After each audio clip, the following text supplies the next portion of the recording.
morning, ito magluluto tayo ng gulay. Ang agang namitas ni Jeffrey, mga idol. Kung pamilyar kayo sa signature na pagbati na ito, siguradong kasama kayo sa milyon-milyong nakapanood na ng mga nakakatuwang video si Sir Romeo Katakutan. Mas kilala sa social media bilang si Idol TikTok.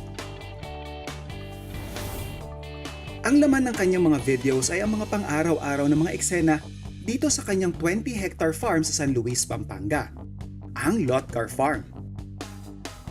At ngayong araw, excited ako makasama ang nag-iisang idol TikTok ng Pampanga sa masayang food adventure natin.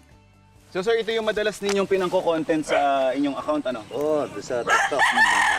Mga sariwang gulay.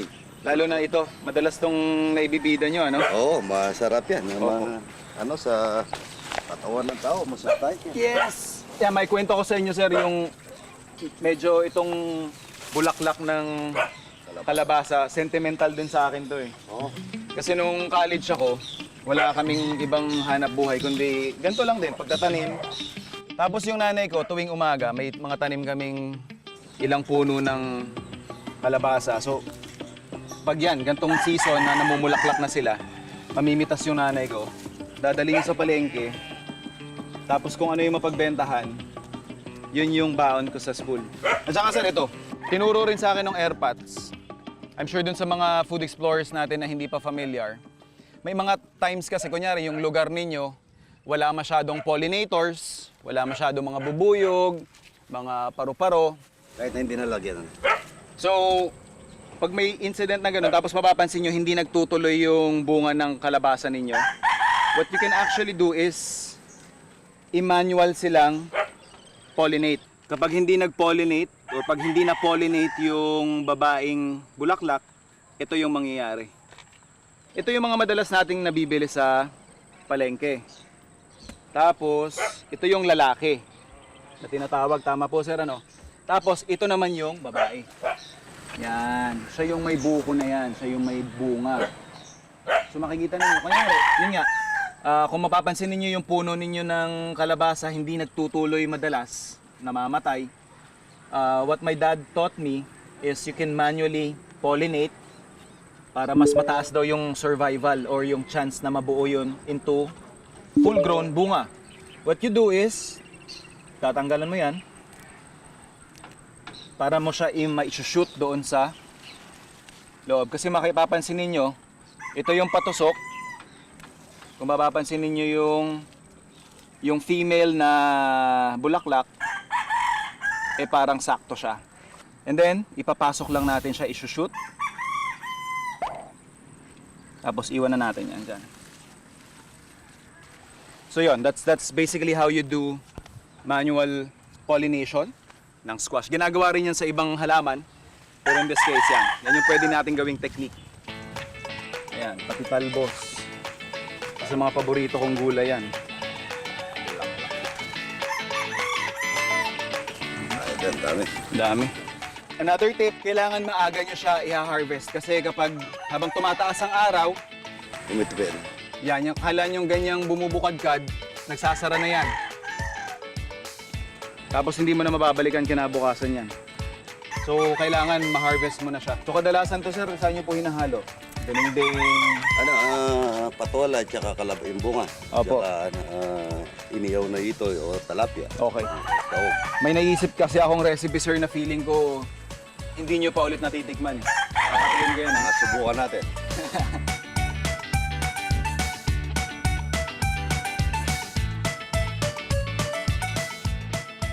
Kadalasan kapag yun nga, bulaklak ng kalabasa, hinahalo to sa mga dinengdeng or yung mga mabilisang gulay.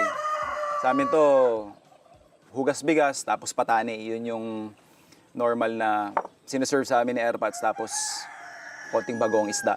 Pero ngayon, yan. Medyo bibigyan natin siya ng ibang take. Gagawa lang tayo ng stuffed squash blossoms, pero yung ating filling is gawa sa keso at saka crab meat. The first thing that we need to do is yung ating parang pinaka-batter, yung magko-coat, para magbigay ng added texture doon sa ating dish.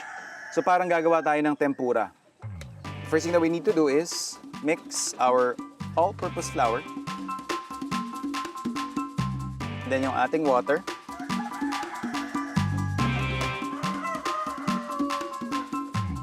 Then yung ating itlog. Tapos season lang natin ng konting salt.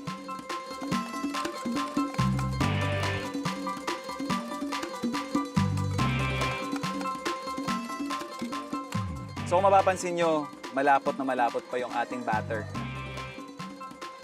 Kasi hindi pa yun yung parang pinaka-final niya. Lalagyan pa natin ito ng yelo o kaya malamig na tubig. Ngayon gusto natin mababa yung temperature niya, malamig. Kasi ito yung magbibigay nung parang putok-putok na itsura sa tempura. So parang siya yung magbibigay ng light na texture doon sa ating pinaka-crispy na end product. You wanna set this aside, you wanna make this ahead of time kasi again, harina, liquid, gluten. So gusto natin mas light pa yung magiging pinaka-batter natin o yung magiging epekto nito doon sa ating squash blossoms. Kaya pagpapahingahin natin habang ginagawa yung ating filling. For our filling, napaka-solid nito. Cream cheese, lalagay natin ng crab meat. And then sisison lang natin ng salt and pepper. Tapos babagsakan natin ng konting chives. Kung mas trip ninyo yung medyo mas maalat, tsaka may access kayo sa palengke, yun, kesong puti. Pwede rin natin pamalit imbes na cream cheese. And then we'll just season it lightly. Some salt, some pepper. Then halo lang natin para hindi naman nasa isang parte lang yung asin. Then gusto natin kasi medyo mas madali siyang i-manage. And then we'll just add in yung ating crab meat. Kung wala kayong crab meat na mabili, pwede rin kahit maghimay kayo ng isda or tinapa flakes. And then we'll just finish this with some chives. Kung wala kayong plastic piping bag, pwede kayong gumamit ng wax paper. And then, ifo-fold nyo lang siya para magawa ninyo to. Kung wala talaga, kahit plastic labo, well, paggagamit kayo ng, kunyari, yung ordinary yung plastic, ang problema kasi doon, medyo mabigat yung filling natin. So kapag pinupuwersya mo siya ng ganon, mag-stretch lang yung plastic, hindi siya lalabas doon sa butas. But yeah, definitely, kung konti-konti lang naman na portion yung ilalagay ninyo, I'm sure it would work. Ayan, so we'll just cut the tip.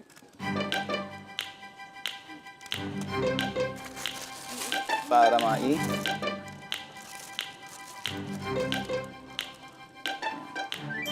Then, balik ko lang ng konti. Ready na tayo mag-stuff? Maglalagay muna ako ng mantika doon sa ating pan.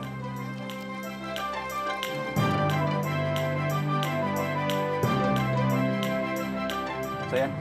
Ready na yung ating temperature. Ito na rin yung ating squash blossom. Mas maganda kung buo pa or hindi lasog-lasog yung gagamitin natin. Kasi syempre, meron tayong nakapasok sa loob, kakalas o tatapon. With your piping bag, lagay mo lang siya sa loob. Okay. Yan, huwag niyo masyadong pupunuin kasi again, baka sumabog. Masasayang lang. And then just to secure yung ating filling, pinch nyo lang yung gitna. And then, ever so gently,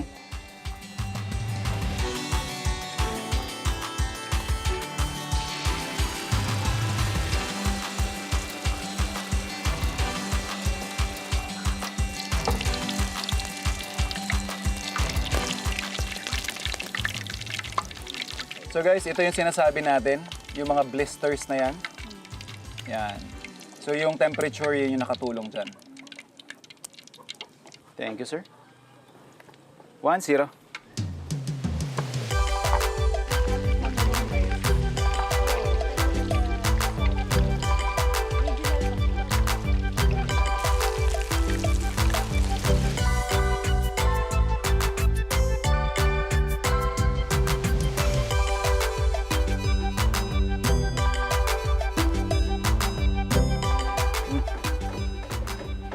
Yum.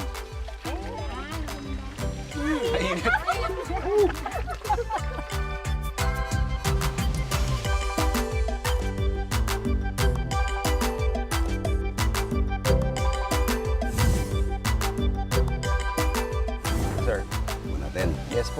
Kumain na lang natin, ano? Yeah po. Yun. Malagutok. Sarap. Wow. Nadali mo na naman ako. Inaantay ko yung reaction ni Sir eh. Katindi, no? Matindi. Lalo mas si Idol. Masarap. Kamusta, Sir? Apo. Monte ka na nagmura. Yung mga kuwan po na yan, crab meat. Oo. Hinalo ko po yung crab meat sa cream cheese. So, hinalalasahan ni Sir na, yun nga, sobrang creamy. Binabalanse nung alat nung crab. The best.